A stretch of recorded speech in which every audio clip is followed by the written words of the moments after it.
de que hay que cambiar, para cambiar la realidad se necesitan reformas políticas, me imagino que se refiere a políticas públicas. Sin embargo, también es cierto que las leyes no necesariamente regulan la cultura, o sea, no necesariamente van a cambiar la cuestión cultural. Sí puede haber leyes orientadas a eso, como leyes que tengan que ver con medios de comunicación, pero es más difícil cambiar eso con leyes. También se necesita trabajo cultural. Estamos esperando a Yuri, que ya debe estar llegando en cualquier momento. Aquí ya me acaba de... Vamos, ya viene Yuri.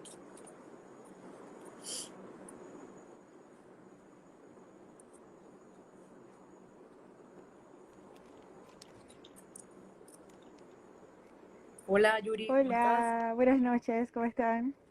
¿Qué tal Yuri? Vamos a directamente al... porque se nos fue un poquito el tiempo. Sí, Disculpa. Sí, tú estás, tengo entendido que estás haciendo una maestría cuya tesis es acerca del trabajo de cuidados, ¿cierto? sí, así Sí, es. si nos puedes contar un poquito, o no sé si quieres comenzar con lo de la pandemia. Esto es bastante informal. Sí, yo creo que está conectado, ¿no? Sí, Eh, sí, está conectado definitivamente. Digamos, mi tesis está un poco profundizando en cómo el amor se utiliza como moneda de cambio y recambio, eh, como pago, digamos, por darle una palabra, como pago a los trabajos de cuidados. Es decir, cómo los trabajos de cuidados son asumidos desde los hogares y desde el propio Estado como una obligación y como un acto de amor, y no necesariamente como trabajo. No es entendido la mujer que se queda en el hogar. Y yo soy mucho de usar ejemplos. Del otro día una señora que protestaba por recibir ayuda del gobierno en este contexto de la pandemia, decía, es que yo no trabajo, yo estoy en mi casa y tengo 5 hijos. Y yo estoy segurísima que esa señora sí trabaja, ¿no? Entonces mi tesis va vinculada a ese tema de asumir el trabajo de cuidado como un acto de amor, como una obligación y no tanto como trabajo, pero está vinculada específicamente a los cuidados de larga duración. Esto quiere decir a personas con discapacidad severa cuya vida depende del cuidado que otra persona le brinde.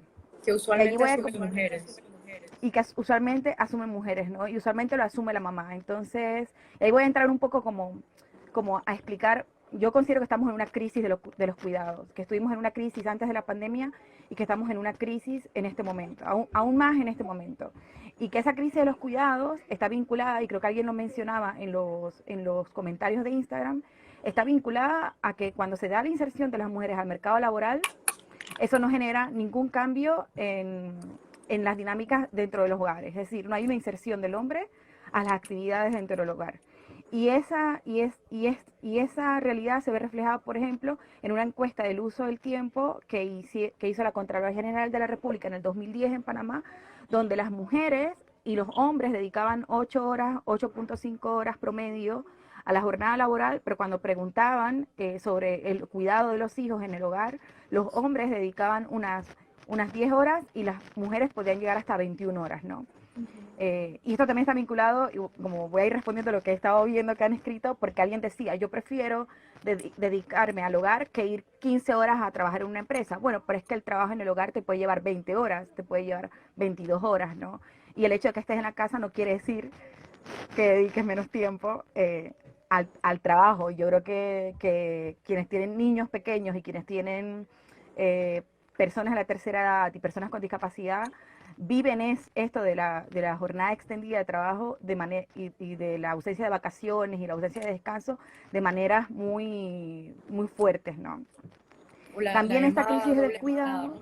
¿no? Sí. Sí, y que ahora, y tú lo mencionabas en antes, ¿no? Y ahora está mucho más crítica la situación, porque muchas mujeres volvieron a sus hogares con teletrabajo, entonces tienen como el teletrabajo en casa y tienen el trabajo de cuidados en casa y están entrecruzados ambos horarios, ambas tareas, Así ¿no? es. También esa crisis de cuidado está vinculada al aumento progresivo de la demanda de cuidados, porque los avances de la ciencia, digamos, antes una persona de la tercera edad, cualquier persona tenía mucho menos posibilidades de vida, ¿verdad? Tenía menos esperanza de vida.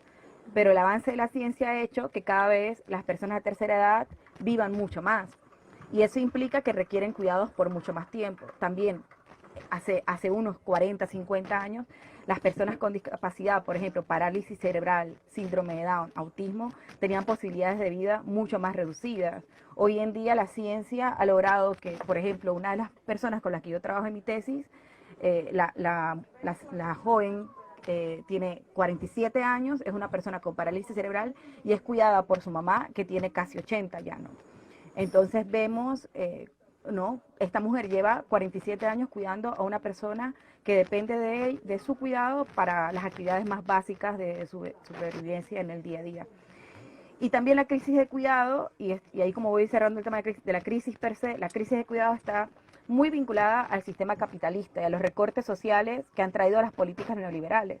No podemos pensar la crisis del cuidado y no podemos pensar la explotación y la exclusión que viven las mujeres que están a cargo de los cuidados si no pensamos en el sistema capitalista y si no pensamos en cómo este sistema también absorbe en nuestros cuerpos una fuerza de trabajo que no se nos paga y que no se nos reconoce. Y ahí se conecta mucho con lo que decía Nelva, como bueno, sí han habido y seguirán habiendo muchísimas propuestas a los estados de cómo poder reconocer los trabajos de cuidado, ¿no? Cómo poder remunerar los trabajos de cuidado. Pero el problema es que no hay un valor para eso. O sea, no se valora. Entonces, mientras no se le dé valor, no se va a remunerar, porque no se ve como trabajo. Y eso pasa mucho No incluso, se cuantifica. no se cuantifica, y eso pasa incluso, por ejemplo, en los juzgados de familia, ¿no? Eso es a las compañeras feministas que acompañamos casos, eso es una lucha increíble, porque se percibe al hombre como un hombre que está trabajando, como el que genera el dinero, eh, y la mujer que está en casa se le percibe como alguien que no trabaja, ¿no? Entonces, Pero ella reduzco está en la casa permitiendo que él salga a generar ese dinero. Eso sin es lo que duda, ¿no? no se toma en cuenta. Es el Y se trabajo que sostiene reconoce, toda la economía. sin duda, y se reconoce, digamos, la alimentación del niño, la vestimenta del niño y todo eso, pero se pasa a segundo plano a la cuidadora, a la mujer que cuida como individua, como sujeto de derecho, como sujeto de necesidades. Y sin duda, por último, la ausencia del Estado en este tema de los cuidados. Yo leí ahorita al señor Blandón sobre este tema de que bueno, es que se puede pagar en la Caja de Seguro Social como independiente, ¿no? Se me fue la palabra, pero puedo ir y puedo pagar en la Caja de Seguro Social para que se me reconozca como trabajador independiente. Pero la pregunta es que, bueno, ¿con qué recursos se hace eso, no? Incluso en programas como Ángel Guardián, por ejemplo, que es para personas con discapacidad severa en situación de dependencia, ese programa, el reconocimiento económico es para la persona con discapacidad, más no para la mujer que cuida, ¿no? Y de nuevo las necesidades de las mujeres como sujetos de derechos pasado a segundo plano. Pasado a segundo plano. Y en cuanto a la cuarentena, bueno, la verdad que esto de la cuarentena, hay gente que está haciendo hay gente que tiene mucha esperanza en que esto realmente genere cambios en las mentalidades, ¿no? Yo creo que sin duda esto se puede catalogar como un shock, por decirlo así. De alguna manera nos está poniendo de frente nos está poniendo de frente a segundos de realidades. Ha salido muy a la palestra pública, a los discursos en redes sociales, esto de, bueno, no para todos es igual quedarnos en casa. Pero el problema es que hay personas que tienen 25 años llegando a dormir a casas precarias, ¿no? No es un tema de hoy van a estar en casa, pero en realidad esas son las casas que habitan y esas son las casas en las que han estado siempre. Y quizás hoy es un poco más evidente y para algunos algo molesto darse cuenta de que no todas las personas tienen un lugar seguro y un lugar digno donde dormir y donde pasar los días, ¿no? Al menos ese tema ha quedado sobre la palestra, ¿no? Pero también creo que en el contexto de esta pandemia, la crisis de cuidado se puede también percibir de maneras distintas. Por ejemplo, cuántas mujeres tejían redes de apoyo para poder dejar a sus hijos al cuidado de vecinas, de tías, de abuelas. Cuántos vecinos se encargaban del cuidado de personas de la tercera edad. Es decir, frente a la ausencia del Estado, se ha dado supuestamente una familiarización del cuidado, pero esa familiarización en realidad no es familiarización, es feminización del cuidado. Así Y esa es. feminización del cuidado no es solamente hacia la madre, sino que si esa madre o esa mujer que cuida como cuidadora principal, número uno en el hogar, tiene que salir a trabajar, igual ese trabajo de cuidado lo sigue absorbiendo otra mujer. Y esa otra mujer que lo absorbe lo hace ya sea como un apoyo desde las redes de vecinos, de que si la tía, la abuela, etcétera, o lo hace bajo trabajo remunerado.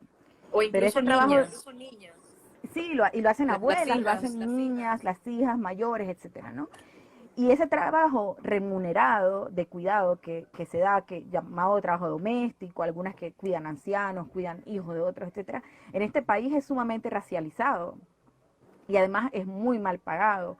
Y una gran cantidad de esas mujeres que hoy no saben qué hacer porque, bueno, vino la crisis de la pandemia y me quedé sin trabajo, ese no sé qué hacer no es nada más, digamos, producto de la pandemia como tal, es producto de que esos salarios son tan precarios que no te dan posibilidades ni siquiera de pensar en poder ahorrar, ni siquiera de pensar en poder tener un fondo de emergencia, ¿no?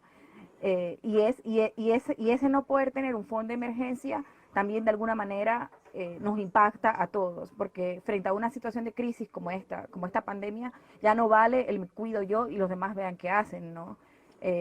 Nos ha puesto en evidencia que somos un colectivo y que somos una masa y que si alguien no está bien, eso nos puede impactar a todos y todas.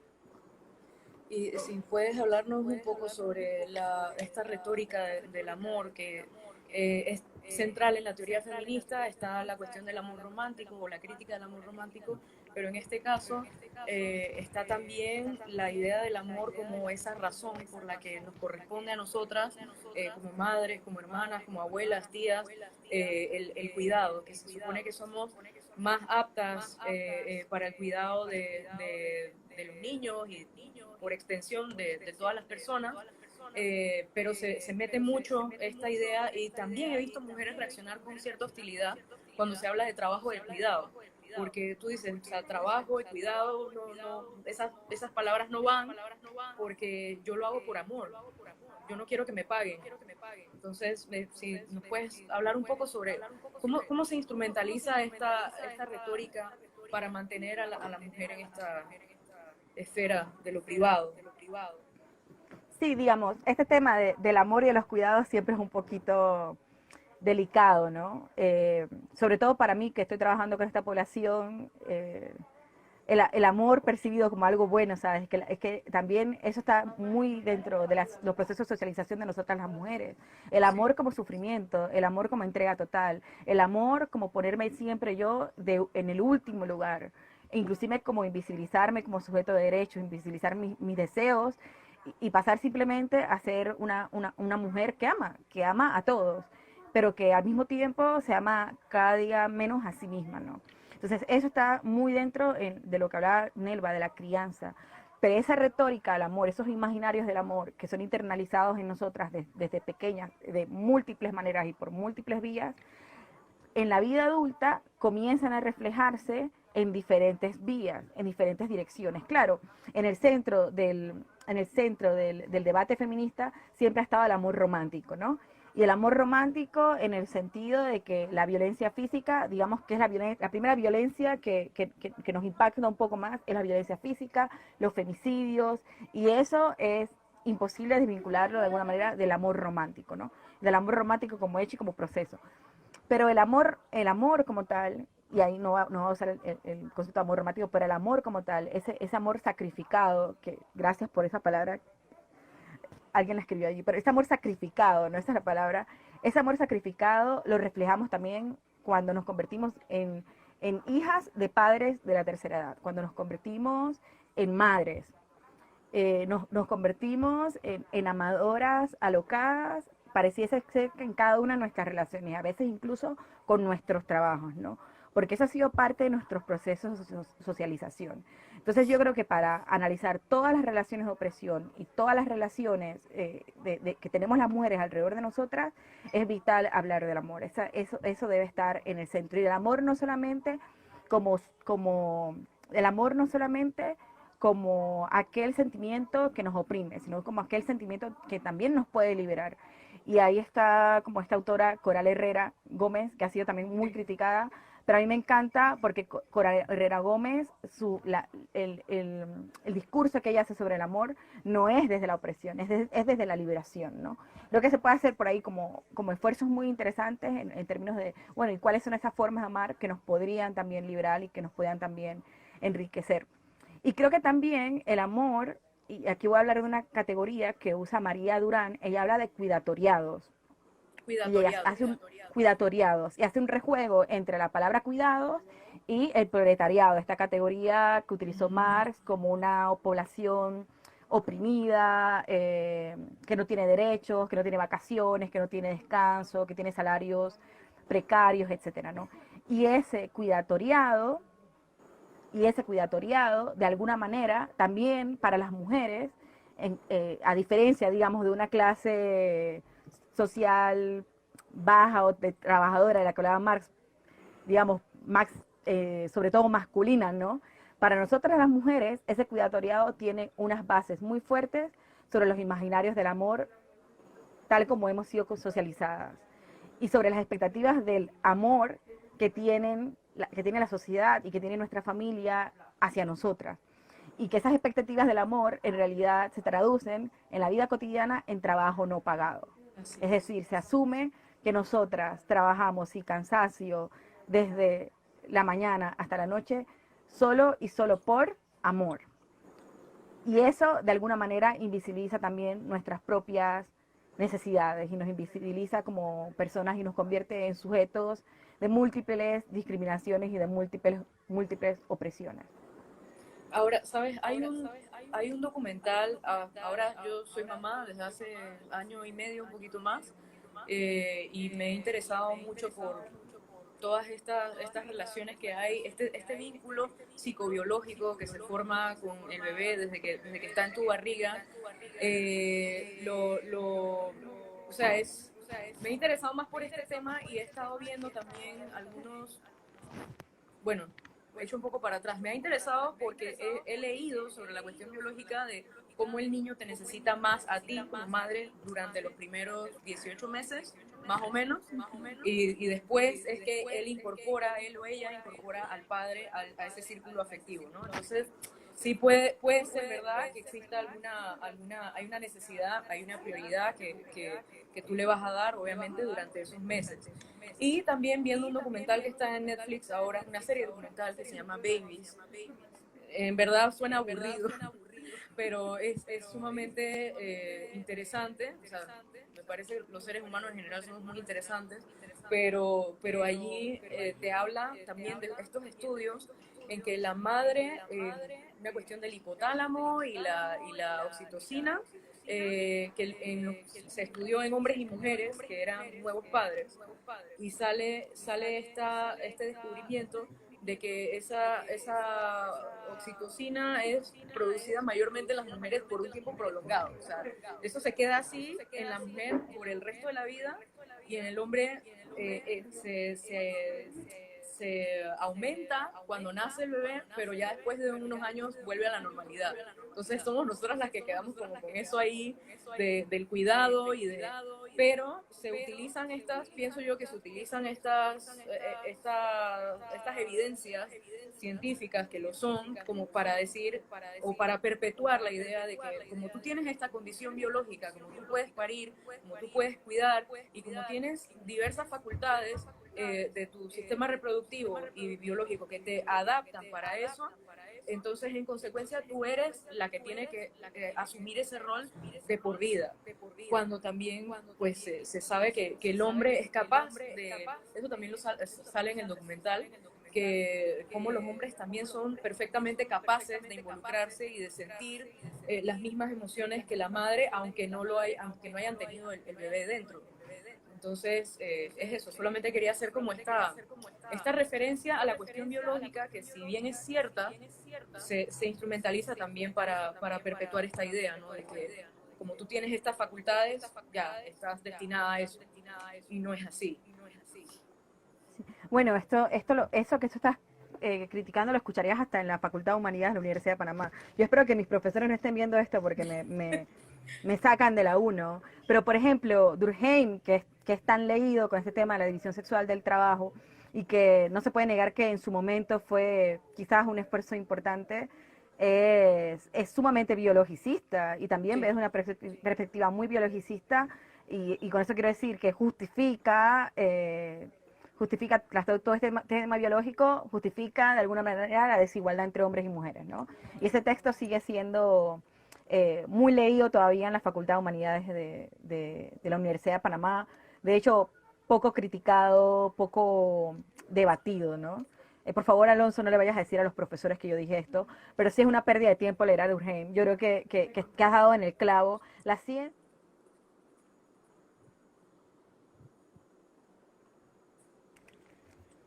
ahí está. Ahora ¿Tienes el sí. hilo de por dónde ibas?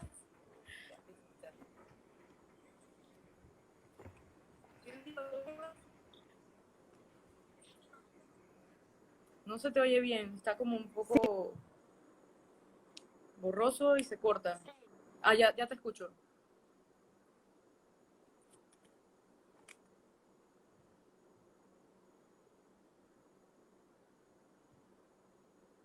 Sale aquí como cargando.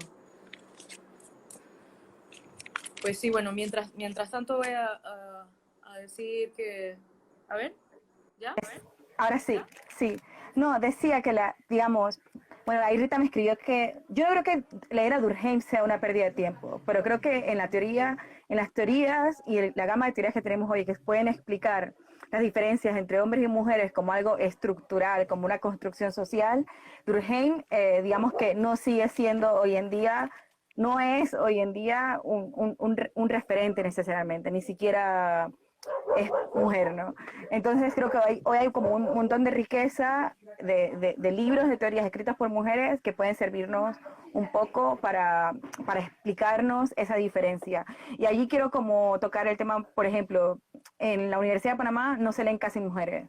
De 50 libros o 100 que leas al año, quizás leas 5 con mucha suerte que sean de mujeres. Y eso habla mucho de cómo se está abordando el tema de la desigualdad de género desde las universidades. Y allí, por ejemplo, ahí nos vale mucho, como, por ejemplo, leer a Johannes Scott, que habla de Her Story, o sea, cómo a las mujeres nos han contado la historia desde los hombres, desde las voces de los hombres, y cómo incluso en las universidades de Panamá aún se sigue prefiriendo explicarnos nuestra propia desigualdad y nuestra propia opresión desde las voces de los hombres, ¿no? Y eso es una violencia simbólica muy fuerte, es una violencia simbólica muy fuerte. Y ya, por último, quería decir, como, y esto era lo que quería decir cuando se cayó el Instagram Live, es que la ciencia, el discurso científico desde las ciencias naturales, con esto no quiero generalizar, pero sí durante muchos años se utilizaron los estudios biológicos, químicos, neurológicos, etcétera, para justificar diferentes tipos de opresiones. Por ejemplo, para justificar que la menor capacidad cerebral de las personas negras en comparación con las blancas, para justificar por qué las personas pobres son pobres porque tienen menos inteligencia, porque tienen menos capacidad para poder aprender, para poder ser creativos, etcétera, ¿no? Entonces es importantísimo como lo que tú decías, el documental me parece interesante, pero luego lo veo con calma, un libro me parece interesante, pero luego lo leo con calma y me doy cuenta de que lo que me están diciendo está evidentemente sesgado, ¿no? Y ya por último, quería decir como también, cuando pensamos en esto de los cuidados, ¿sabes? Cuando pensamos en las mujeres que cuidan niños, que cuidan personas de tercera edad, que cuidan personas con discapacidad, etcétera, es importantísimo pensar en clave de desigualdad económica. Es importantísimo pensar en clave de que esta es una sociedad que es profundamente desigual y no solamente desigual en tanto hombres y mujeres, sino que es desigual en tanto clase trabajadora y la clase, por decirlo así, burguesa o los ricos de nuestros países.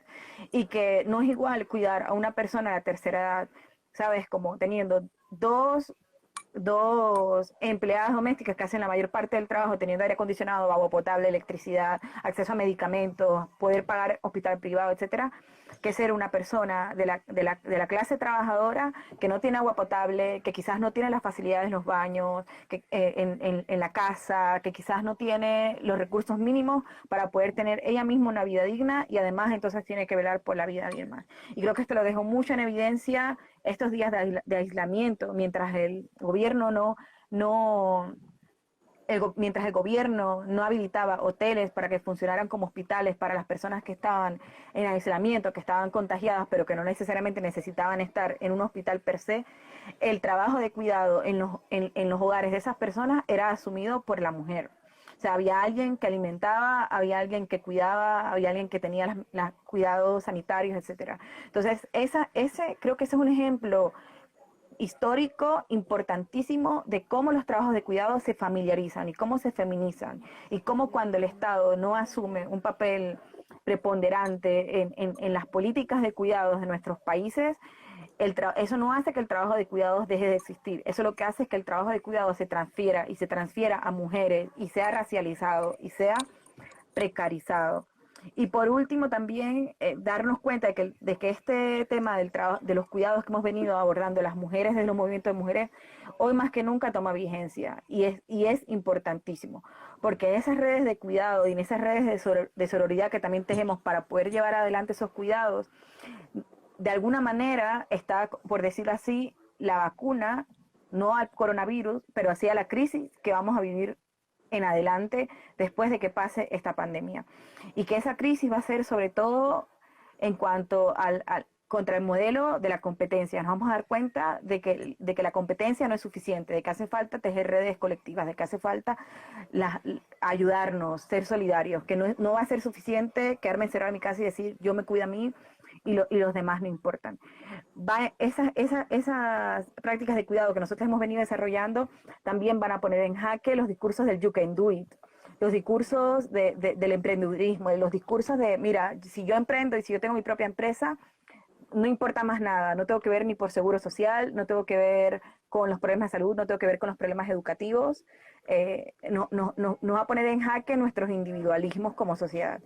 Y si bien es cierto, digamos, yo no estoy tan esperanzada en que va a ser un cambio repentino en la distribución de los cuidados dentro del hogar, yo sí creo que de alguna manera esto va a evidenciar que no le tenemos tanta independencia a los humanos como creemos y que no podemos comportarnos tan individualistamente como creemos y que este sistema económico tal como está establecido está quedando en evidencia que tiene una fisura irreparable y que somos nosotros a través de la militancia y de poner en jaque lo ya establecido que podemos coser esas fisuras y darle otra forma. Muchísimas gracias, Yuri, así mismo estoy Gracias. completamente de acuerdo. Y no sé si quieres ayudarme no es una trivia, no sé, es el sorteo de los libros que tenemos. ¿Qué pasó ahí? Que tenemos Economía Feminista, Sí, de Mercedes Alessandro. Sí, y también tenemos querida Yehuele de Chimamanda Adichie. Vamos a estar sorteando estos dos. Cuando te decía que me ayudaras, de pronto era si quieres hacer alguna pregunta para que la primera persona ¿Alguna? Que responda, sí. ¿Alguna pregunta? Ok. ¿Cómo ustedes creen que el acceso al agua se conecta con los trabajos de cuidado? ¿Cómo el acceso al agua se conecta con los trabajos de cuidado?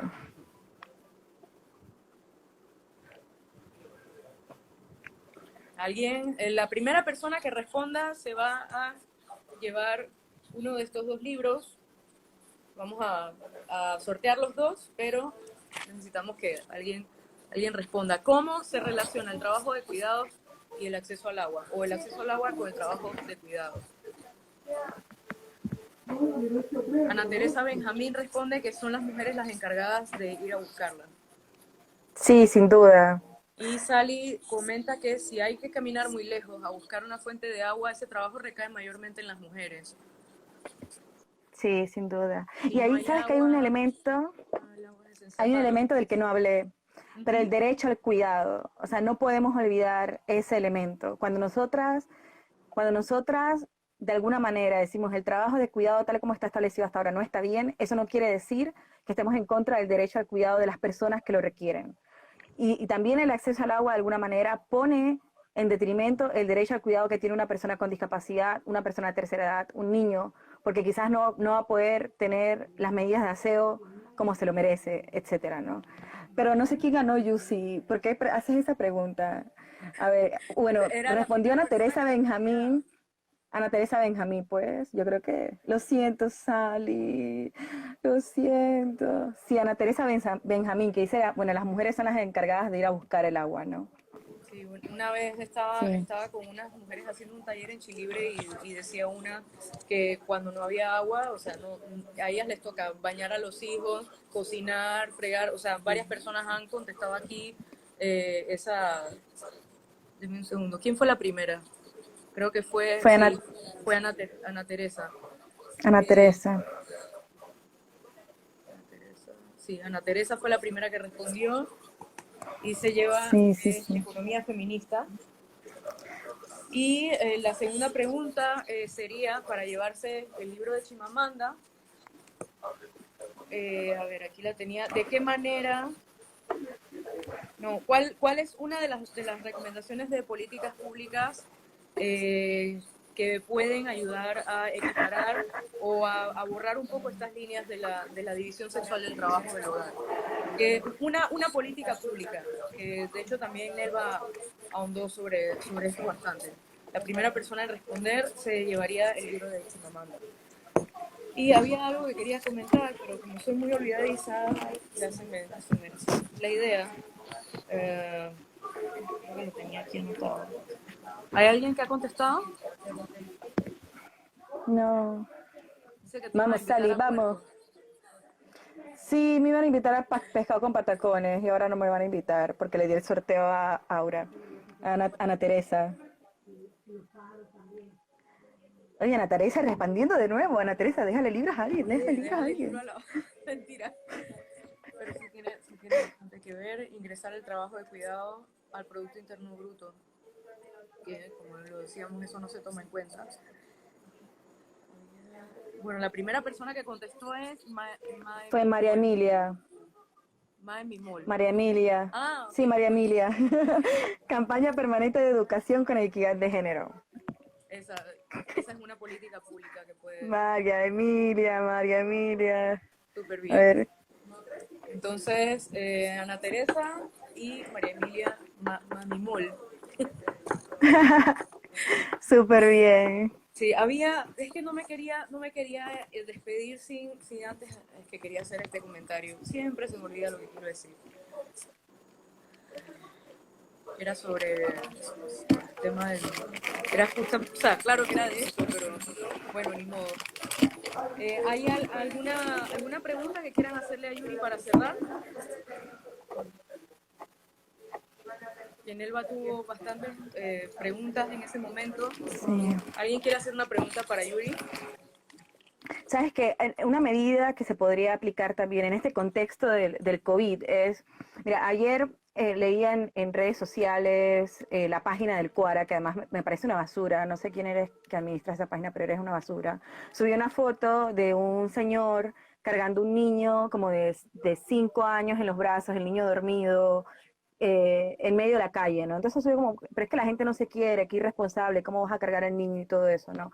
Y una política de cuidado y de apoyo al personal de salud y de apoyo al personal de seguridad que está como en la línea, no quiero decir línea frontal porque esa es la cosa de guerra de nuevo, pero digamos que está teniendo un rol muy importante en esta crisis, ¿no? Es habilitar guarderías para sus hijos, es habilitar guarderías para los niños del personal de salud, para las señoras que limpian en los hospitales, para los hijos del personal de seguridad. O sea, ahorita muchos de ellos, y lo digo en un comentario en esa foto que subió esta página, había alguien que decía, bueno, es que yo todos los días tengo que salir con mi niño a dejarlo en casa de una vecina porque yo trabajo en un hospital, ¿no? Entonces también como que de nuevo, o sea, este tema de los cuidados no puede ser abordado desde qué hago yo con mi hijo, o qué hago yo con la persona de la tercera edad, porque ese qué hago yo plantea diferencias importantes entre quienes tienen dinero y quienes no, entre quienes pueden pagar para que alguien más cuide y quienes no pueden pagarlo, ¿no? Y profundiza la brecha económica que tenemos. Así que, digamos, en este contexto creo que eso sería algo importante. También se ha estado hablando mucho de esto del bono solidario, ¿no? Y que es para personas que fueron despedidas de su trabajo. Pero eso no toma en cuenta que muchas de las mujeres COI no saben qué hacer con esta crisis económica son justamente mujeres que se dedican al trabajo en el hogar, que se dedican al trabajo doméstico y que quizás viven del trabajo informal Informal, claro. esporádico para poder llevar el sustento a su hogar, ¿no? Entonces es como importantísimo tomar en cuenta esas, esos pequeños detalles para poder también que a esta pandemia le sobrevivan quienes han estado sosteniendo nuestro sistema económico, nuestro sistema social, que son sin duda las mujeres que cuidan. Acabo de recordar el comentario con el que quería cerrar y es para matizar un poquito, porque sí tengo algunas discrepancias con algunas posturas. Soy feminista, pero tengo discrepancia con algunas posturas que, a mi parecer, se han hecho dominantes, que es lo que tú decías hace un momento, y por eso fue que pensé en hacer este matiz. Tú mencionabas que no es que estamos diciendo que las personas que necesitan cuidado no lo deban recibir, no estamos diciendo eso. Entonces eso me lleva a comentar que tampoco estamos diciendo, como se suele decir bastante, se repite muchísimo, todo este discurso de que las mujeres hoy en día no quieren saber de nada, de cuidado, que no quieren cocinar, que no quieren lavar, porque el feminismo ha dañado todo. Entonces sí creo que dentro de algunas corrientes del movimiento se ha generalizado un poco, se ha fortalecido un poco esta postura antimaternidad. Sin embargo, hay un artículo muy bueno que recomiendo su lectura, es muy corto, de Eugenia Rodríguez, que es antropóloga. Está en la Mi página de asesora de CIEPS. tesis. ¿Es tu asesora de tesis? Sí. Bueno, casualmente. Ella tiene un artículo muy bueno, que le da la vuelta completamente a esta idea del cuidado como obstáculo, o se llama, de hecho, la vida como obstáculo. Ella habla de cómo toda esta idea de que tener hijos o de que cuidar o que el trabajo de cuidado es un obstáculo para las mujeres, pero el otro día lo conversaba con ella en persona y me decía, pero es que cómo la vida va a ser un obstáculo, o sea, cómo la reproducción de la vida va a ser un obstáculo. En realidad el obstáculo es que no haya una repartición equitativa en ese trabajo. Entonces solamente quería como cerrar con esa reflexión de que también está esta postura que más bien reivindica el cuidado. Yo de hecho lo reivindico, pero sí definitivamente me mantengo en la posición de que tiene que haber una mayor corresponsabilidad. Entonces solamente Sí. eso, porque sí he visto que hay como mucho rechazo en algunas corrientes con el tema del cuidado, ¿no? Que eres una esclava si eres madre, Sí. por ejemplo. Claudia, abriste otra caja. Has abierto otra caja que Ya nos puede sé, llevar 2 horas. Pero definitivo, no, no, yo también solamente quería quería, mencionarte un poco eso, que, sabes, como también cuando la carga de los cuidados está bien repartida en el hogar, cuando no somos las mujeres las que tenemos todo ese peso sobre nuestras espaldas, pues somos capaces de cuidar con más amor y somos capaces de disfrutarlo más. Pero mientras el cuidado esté repartido de una forma tan desigual y mientras las mujeres estemos con toda esa carga horaria y toda esa carga de trabajo dentro de los hogares, creo que vamos a seguir teniendo sociedades violentas y creo que vamos a seguir teniendo hogares donde no hay felicidad y donde no hay paz porque es una situación de opresión. Y en toda situación de opresión llega un momento en que la persona oprimida comienza a rebelarse y comienza a sentir que está bajo una situación injusta, ¿no? Y eso también tiene que ver con lo que tú dices, ¿no? El problema no es que no querramos amar a nuestros hijos, que no querramos amar a nuestros padres, que no queramos asumir los cuidados, pero tiene que ser bajo condiciones más justas y y deseadas equitativas de las también. que tenemos hoy, y sanas, y sanas. Deseadas y sanas, porque lo que decía acá alguna compañera era el tema de que si no queremos ser madres nos dicen egoístas, pues claro, también es respetar esa idea de, hey, ven acá, eso no es para mí, punto, no es para mí, que se respete, pero es también respetar a la que quiera hacerlo. Es un debate Sí. sumamente amplio, como tú has dicho, porque está Madre. toda esta cuestión de, ajá, ¿y por qué queremos ser madres? Porque nos lo meten en la cabeza. Yo pienso que no necesariamente, pero bueno, eso es otro tema. Solamente Sí. quería, sé que es una caja de Pandora, pero quería dejar sobre la mesa Sí. que está esta postura que más bien reivindica el cuidado, no solamente como algo de mujeres, sino como, oye, es algo que se debe repartir mejor. Y recomiendo mucho ese artículo de Eugenia Rodríguez, está en cieps.org.pa. que se llama La vida como obstáculo. Y bueno, yo creo que ya podemos ir cerrando. El libro se los vamos a hacer llegar, nos ponemos de acuerdo con ustedes, les escribiremos a María Emilia y a Ana Teresa. Ana Teresa. Así que bueno, muchas gracias por Bueno, acompañarnos. chao. Vamos a seguir teniendo estas Gracias. tertulias. Gracias, Yuri. Gracias por la invitación. ¿Cómo no? La próxima tertulia creo que ya sería la próxima semana, que vamos a estar tocando una cuestión del Estado y la política, porque se considera que esta crisis se está politizando, pero en el fondo es un tema de economía política también. Así que es importante tocar ese tema y ya entonces nos despedimos. Nos vemos en el próximo live. Estén pendientes. Chao.